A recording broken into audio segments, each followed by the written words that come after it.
بسم اللہ الرحمن الرحیم۔ رزق تنگ کرنے والے اعمال۔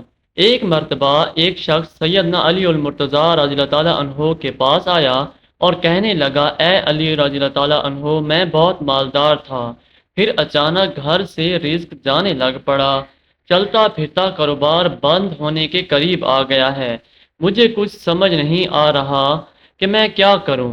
جس کام میں ہاتھ ڈالتا ہوں وہ بند ہو جاتا ہے، اگر سونے کو بھی ہاتھ ڈالتا ہوں تو وہ بھی مٹی بن جاتا ہے۔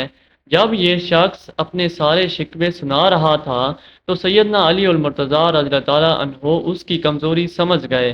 فرمایا کہ اے شخص، تو اپنے گناہوں کو ترک کرنا شروع کر دے۔ تو گناہوں کو ترک کرنا شروع کر دے گا تو تیرے گھر میں رزق آنا شروع ہو جائے گا، تیرے اٹکے ہوئے کام ہونا شروع ہو جائیں گے۔ وہ شخص کہنے لگا کہ آپ مجھے اشارہ دیجئے، میں کیسے گناہوں کو چھوڑ دوں؟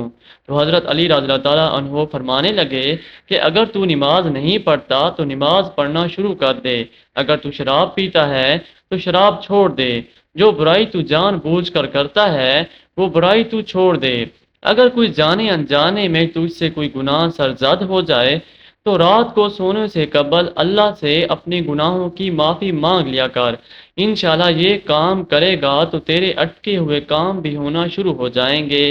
بیان کیا جاتا ہے کہ جب اس شخص نے ان باتوں پر عمل کیا تو اللہ تبارک و تعالیٰ نے اس کے بگڑے کام سنوارنا شروع کر دیے۔